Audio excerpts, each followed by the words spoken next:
Greetings. This is knowledge time. Welcome, alchemists. Today I'll be reading from the book The Laws of Human Nature by Robert Greene. Currently, I am in chapter 8. Change your circumstances by changing your attitude. The Law of Self-Sabotage. Part 4. The Expansive Positive Attitude. Some 50 years ago, many medical experts began to think of health in a new and revolutionary way. Instead of focusing on specific problems such as digestion or skin ailments or the condition of the heart, they decided it was much better to look at the human body as a whole. If people improved their diet and their exercise habits, this would be a beneficial effect on all of the organs because the body is an interconnected whole. This seems obvious to us now, but such an organic way of thinking has great application to our psychological health as well. Now, more than ever, people focus on their specific problems, their depression, their lack of motivation, their social inadequacies, their boredom. But what governs all of these seemingly separate problems is our attitude, how we view the world on a daily basis.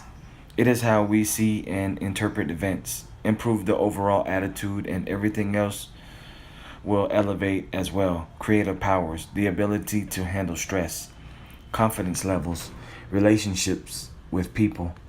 It was an idea first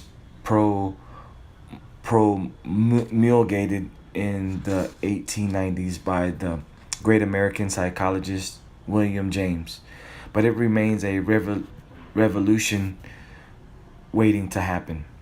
A negative, constricting attitude is designed to narrow down the richness of life at the cost of our creative powers, our sense of fulfillment, our social pleasures, and our vital energies. Without wasting another day under such conditions, your goal is to break out, to expand what you see and what you experience. You want to open the aperture of the lens as wide as you can.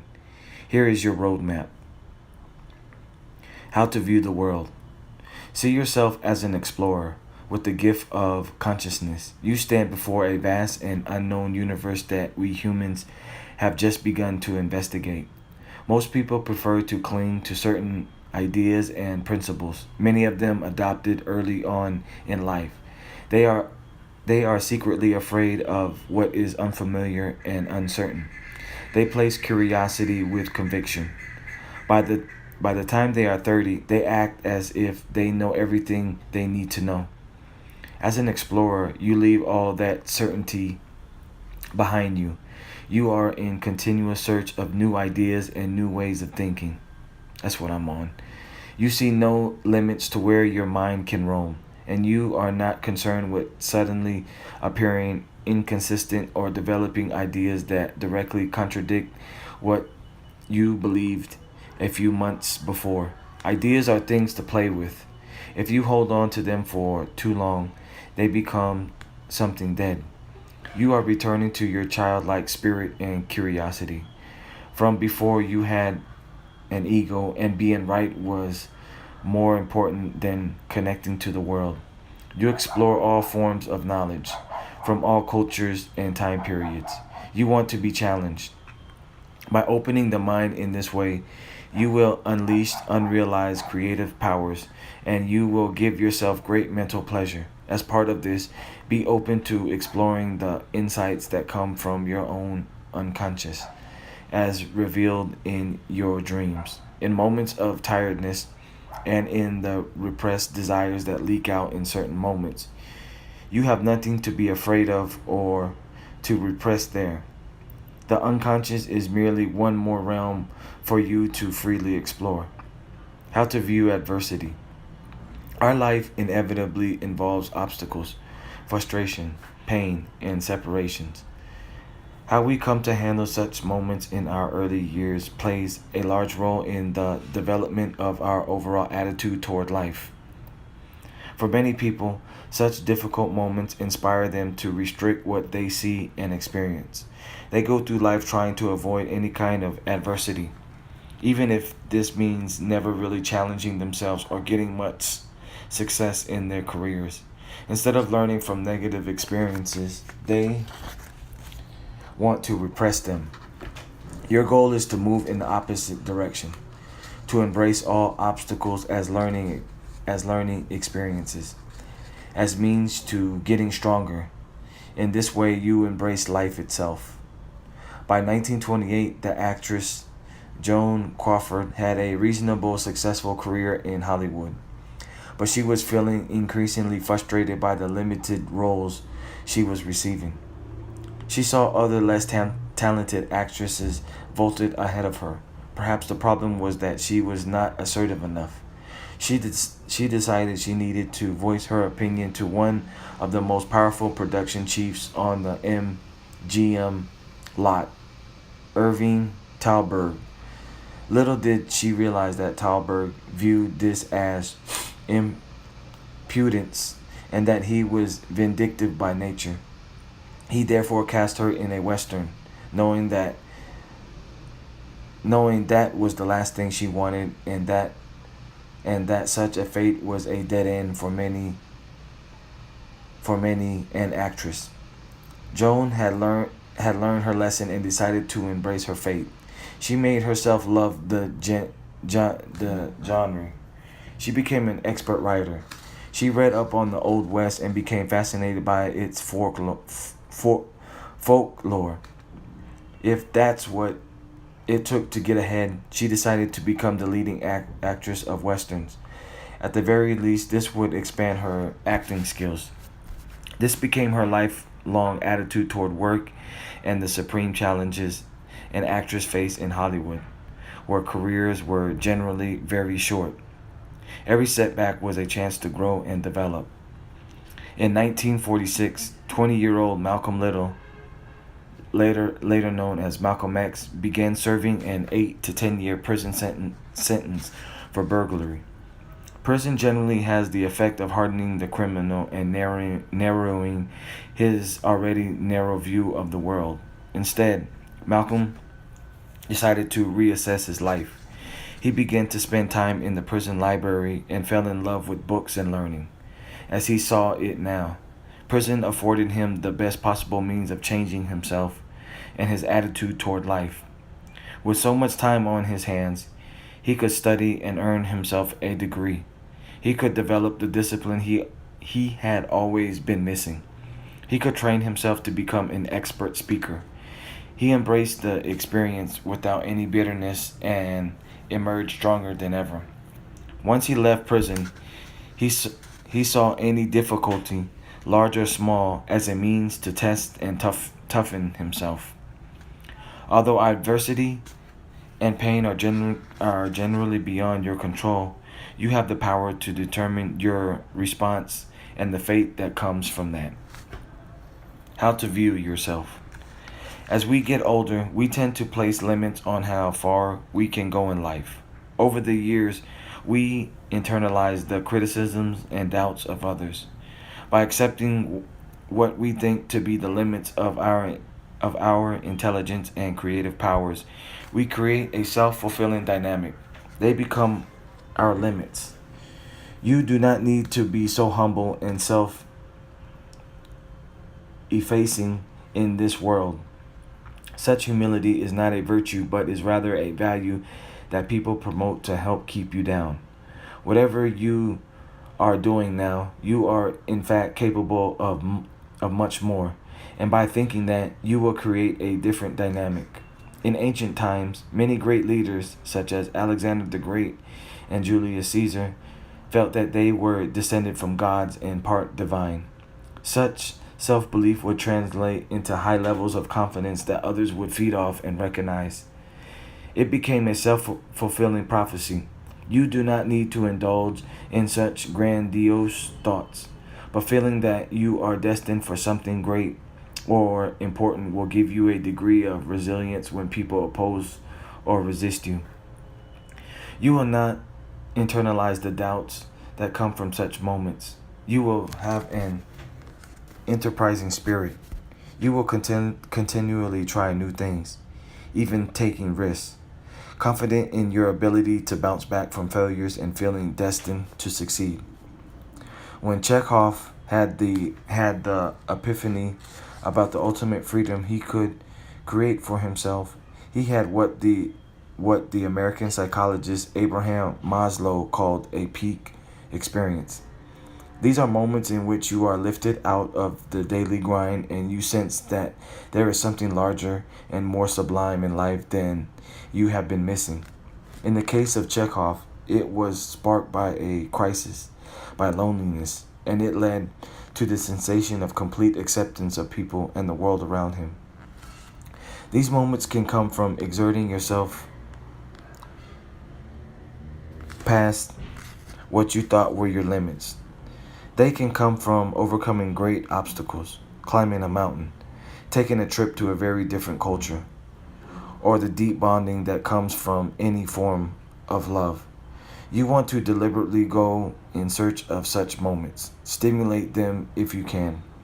They have the effect, as they did with Chekhov, or altering your attitude for good. They expand what you think about your possibilities and about life itself. And the memory is something you will always return to ins- for return to for supreme inspiration. In general, this way of looking at yourself runs counter to the cool, ironic attitude that many people like to assume in the postmodern world.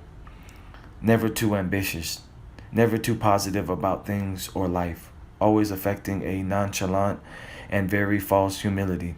Such types see the positive, expansive attitude as Pollyanna-ish and simple-minded. But really, their cool attitude is a clever mask for their great fears of embarrassing themselves, of failing, of showing too much emotion. As with all such trends in culture, the cool attitude will eventually fade away, a remnant of the early 21st century, moving in the opposite direction. You are much more progressive. How to view your energy and health. Although we are all more mortal and subject to illnesses beyond our control, we must recognize the role that willpower plays in our health. We have all felt this to some degree or another. When we fall in love or feel excited by our work, suddenly we have more energy and recover quickly from any illnesses. When we are depressed or unusually stressed, we become prey to all kinds of ailments. Our attitude plays an enormous role in our health, one that science has begun to explore and will examine in more depth in the coming decades. In general, you can safely push yourself beyond what you think are your physical limits by feeling excited and challenged by a project or endeavor. People get old and prematurely age by accepting physical limits to what they can do, making it a self-fulfilling cycle. Those who age well continue to engage in physical activity, only moderately adjusted. You have well springs of energy and health you have yet to tap into. How to view other people. First, you must try to get rid of the natural tendencies to take what people do and say as something personally directed at you, particularly if what they say or do is unpleasant. Even when they criticize you or act against your interests, more often than not, it stems from some deep earlier pain they are relieving. You become the convenient target of frustrations and resentments that have been accumulating over the years. They are projecting their own negative feelings. If you can view people this way, you will find it easier to not react and get upset and become embroiled in some petty battle. If the person is truly malicious, by not becoming emotional yourself, you will be in a better place to plot the proper countermove. You will save yourself from accumulating hurts and bitter feelings. See people as facts of nature. They come in all varieties, like flowers or rocks. There are fuels and yeah, there are fools and saints and sociopaths and egomaniacs and noble warriors. There are the sensitive and the insensitive. They all play a role in our social ecology. This does not mean we cannot struggle to change the harmful behavior of the people who are close to us or in our sphere of influence, but we cannot re engineer human nature. And even if we somehow succeeded, the result could be a lot worse than what we have. You must accept diversity and the fact that people are what they are. That they are different from you should not be felt as a challenge to your ego or self esteem, but as something to welcome and embrace. From this more neutral stance, you can then try to understand the people you deal with on a deeper level, as Chekhov did with his father. The more you do this, the more tolerant you will tend to become toward people and toward human nature in general. Your open, generous spirit will make your social interactions much smoother, and people will be drawn to you. Finally, think of the modern concept of attitude in terms of the ancient concept of the soul. The concept of the soul is found in almost all indigenous cultures and in pre modern civilizations. It originally referred to external spiritual forces permeating the universe and contained in the individual human in the form of the soul. The soul is not the mind or the body, but rather the overall spirit we embody, our way of experiencing the world. It is what makes a person an individual, and the concept of the soul was related to the earliest ideas of personality. Under this concept, a person's soul could have depths. Some people possess a greater degree of this spiritual force, had more of a soul. Others had a personality lacking in this force and were somewhat soulless. This was great relevance to our idea of the attitude. In our modern conception of the soul, we replace this external spiritual force with life itself, or what can be described as the life force. Life is inherently complex and unpredictable. Its power is far beyond anything we can ever completely comprehend or control. Excuse me. The life force is reflected in nature and human society by the remarkable diversity we find in both realms. On the one side, we find people whose goal in life is to inhibit and control this life force. This leads them to self-destructive strategies. They have to limit their thoughts and remain true to ideas that have lost their relevance. They have to limit what they experience. Everything is about them and their petty needs and personal problems. They often become obsessed with a particular goal that dominates all of their thoughts, such as making money or getting attention. All of this renders them dead inside as they close themselves off to the richness of life and the variety of human experience. In this way, they veer toward the soulless, an internal lack of depth and flexibility. Your goal must be to always move in the opposite direction. You rediscover the curiosity you once had as a child. Everything and everyone is a source of fascination to you. You keep learning, continually expanding what you know and what you experience. With people, you feel generous and tolerant, even with your enemies and with those trapped in the soulless condition. You do not enslave yourself to bitterness or rancor.